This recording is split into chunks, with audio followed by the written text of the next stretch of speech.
Hi everyone, welcome to my channel.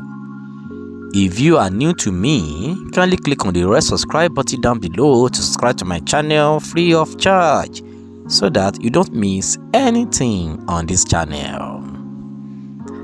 A video surfaced online where some Yorubas in Cotonou, Benin Republic speak in Yoruba language as they assure everyone that Chief Sunday Igboho is fine. Let's watch the video.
Kasih